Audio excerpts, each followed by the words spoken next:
ബഹുമാന്യരായിരിക്കുന്ന ചില കുടിയന്മാര് നിവൃത്തികേടുകൊണ്ട് ഇതിന്റെ മുകളിൽ പോവുകയും അവിടുത്തെ ചുരുട്ടിക്കൊടുപ്പുകാര് അവർക്ക് ചുരുട്ടിക്കൊടുത്തുകൊണ്ടിരിക്കുകയും ചെയ്യുന്നുണ്ട് എന്ന കാര്യം കൂടി ഞാൻ നിങ്ങളെ അറിയിക്കുകയാണ്. കാല് വിറയ്ക്കുന്നവൻ, കൈ വിറയ്ക്കുന്നവൻ, മുട്ട് വിറയ്ക്കുന്നവൻ, അടി വിറയ്ക്കുന്നവൻ, തോള് വിറയ്ക്കുന്നവൻ, ടോപ്പ് ടു ബോട്ടം വിറയ്ക്കുന്നവൻ, ഫുൾ വിറക്കാര് അവരിങ്ങനെ ചിലർ കയറിക്കൊണ്ടിരിക്കുന്നുണ്ട്. ഓരോ ഉറപ്പില്ലാണ്ട് ചിലരാണെന്ന് ഒരു ചുരുട്ടി കൊടുക്കുകയുണ്ട്. ഓൻ്റെ ഒക്കെ സമരാണെങ്കിൽ എന്തായിരിക്കും ഗതി എന്ന് മാത്രം ബഹുമാന്യരായ പോലീസുകാരുടെ ശ്രദ്ധയിൽ ഞാൻ പെടുത്തുകയാണ്. സമരം ചെയ്യുന്നത് ഇവരാണെങ്കിൽ ഇവിടെ കലാപം ഉണ്ടാക്കും. ഞങ്ങൾ ഗാന്ധിയന്മാരായതുകൊണ്ട് മാത്രമാണ് അത്തരത്തിലുള്ള കലാപങ്ങളും പ്രശ്നങ്ങളും ഒന്നും ഉണ്ടാക്കാത്തത്.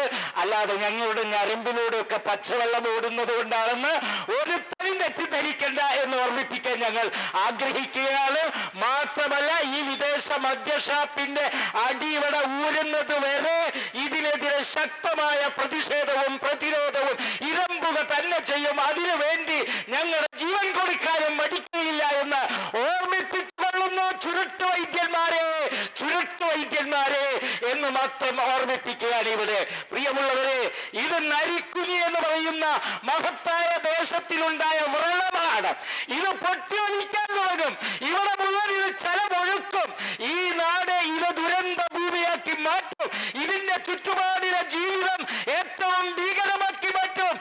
ജോസഫ് പറഞ്ഞില്ലേ, ഒരു കല്യാണം ആലോചിക്കാൻ പോലും ഇവിടേക്ക് ഒരാൾ വരാത്ത അവസ്ഥ ഉണ്ടാകും. എവിടെയാ വീട്? മദ്യഷാപ്പിന്റെ അടുത്താന്ന് പറഞ്ഞാൽ അവിടുന്ന് പെണ്ണ് വേണ്ട, അവിടേക്ക് പെണ്ണ് കൊടുക്കാനുമില്ല എന്ന് പറയുന്ന അവസ്ഥ ഉണ്ടാകും. അതുകൊണ്ട് മരിച്ചു പോയാലും വേണ്ടില്ല, ഇവനെ ഇവിടെ നിന്ന് കെട്ടുകെട്ടിക്കുമെന്ന് ധീരമായി പറയാനും പ്രവർത്തിക്കുവാനുള്ള ചങ്കൂറ്റത്തിലേക്ക് ഈ നാടുള്ളരട്ടെ എന്ന് പ്രാർത്ഥിക്കുകയാണ്. ഈ കഴിഞ്ഞ 49 ദിവസം മടുക്കാതെ ഇവിടെ സമരപ്പന്തലിൽ ഇരിക്കുകയും ഇവിടെ വരികയും വേണ്ടി വന്നാൽ തൊഴിലാളികളെ തടയാനുള്ള ചങ്കൂറ്റം ഞങ്ങൾക്കുണ്ടെന്ന് കാണിച്ചു കൊടുക്കുകയും ചെയ്ത ഇവിടുത്തെ എല്ലാ സഖാക്കൾക്കും പ്രത്യേകിച്ച് തട്ടമിട്ട ഉമ്മമാര് ശക്തമായി ധീരമായി ഇതിനു മുന്നിൽ നിൽക്കുകയാണ്. നിങ്ങൾ ഒന്നിച്ച് ശക്തമായി നിന്നാൽ ഒരു ശക്തിക്ക് നിങ്ങളെ തകർക്കാൻ സാധിക്കുകയില്ല. ധൈര്യമായി ജഗദീശ്വരനെ, അല്ലാഹുവിനെ ഹൃദയത്തിൽ പ്രതിഷ്ഠിച്ചുകൊണ്ട് മുന്നേറുവിൻ. വിജയം നിങ്ങളുടേതാണ്, അന്തിമ വിജയം നിങ്ങളുടേതാണ്. ഒരു സംശയവും വേണ്ട. അല്പം ക്ഷമിക്കേണ്ടി വരും, കാത്തു നിൽക്കേണ്ടി വരും. സംശയിക്കണ്ട.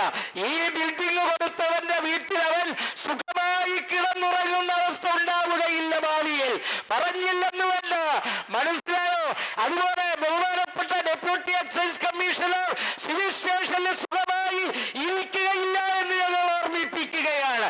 എക്സൈസുകാരന്റെ വണ്ടികൾ തടയപ്പെടുകയും എക്സൈസുകാര് നിരന്തരം സമ്മർദ്ദത്തിലാക്കുന്ന സമര പരിപാടികളിലേക്ക് കേരള മദ്യനിരോധന സമിതിയും അനുബന്ധ സംഘടനകളും പോകുന്ന ദുരവസ്ഥ ഉണ്ടാകരുത്. അതുകൊണ്ട് ചുരുട്ടുവൈദ്യന്മാരെ, പരിപാടി അവസാനിപ്പിച്ച് പോകുന്നതാണ് നിങ്ങൾക്ക് നല്ലത് എന്ന് ഞങ്ങൾ നിങ്ങളെ ഓർമ്മിപ്പിക്കാൻ ആഗ്രഹിക്കുകയാണ്. ഈ നിമിഷം ഇത് ചെറിയ കാര്യമല്ല, വലിയൊരു വിഷയമാണ്. നരിക്കുനിയുടെ ജനങ്ങളിൽ നട്ടലുള്ളവരുണ്ടോ എന്ന് വിളിച്ചു ചോദിക്കുകയാണ്. ഇവിടുത്തെ BJP-ക്കാരിൽ നട്ടലുണ്ടോ? ഇവിടുത്തെ ലീഗുകാരിൽ നട്ടലുണ്ടോ? ഇവിടുത്തെ മാർക്സിസ്റ്റുകാരിൽ നട്ടലുണ്ടോ? ഇവിടുത്തെ DYFI-ക്കാരിൽ നട്ടലുണ്ടോ? ഇവിടുത്തെ കോൺഗ്രസുകാരിൽ നട്ടലുണ്ടോ എന്ന ചോദ്യമാണ് ഈ വിദേശ മദ്യഷാപ്പ്. അതിന് ഉത്തരം പറയാൻ നട്ടലുള്ളവരെ സംഘടിച്ചു വരുവേൻ, ശക്തരായി വരുവേൻ, ഈ വെള്ളത്തെ എടുത്ത് വലിച്ചെറിയുവേൻ. എന്നിട്ട് ജനങ്ങളുടെ മുമ്പിൽ ഞങ്ങൾ നിങ്ങളുടെ ക്ഷേമപ്രവർത്തകരാണ് എന്ന് കാണിച്ചു കൊടുക്കാനുള്ള ധൈര്യത്തിലേക്ക് വരും.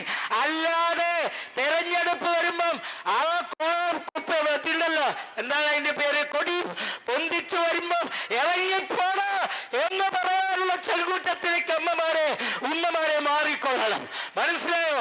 ഇവിടെ വരുമ്പം പറയാം, വോട്ട് തരില്ല, ഇറങ്ങിപ്പൊക്കോ, ഈ മദ്യഷാപ്പ് അടപ്പിച്ചിട്ട് വന്നാൽ മതി എന്ന് ധൈര്യത്തോടെ പറയാനുള്ള ചങ്കൂറ്റത്തിലേക്ക്, ഉണ്മയിലേക്ക്, സത്യത്തിലേക്ക് ഉണരുക. കേരള മദ്യനിരോധന സമിതിയുടെ എല്ലാ പ്രവർത്തനങ്ങളും 50-ാം ദിവസത്തിൽ നിങ്ങൾ നേർന്നുകൊണ്ട് സുശക്തമായി മുന്നോട്ട് പോകുക. ജഗദീശ്വരനെ ഹൃദയത്തിൽ നിലനിർത്തുക. സത്യമേവ ജയതേ. ജയ് ഹിന്ദ്.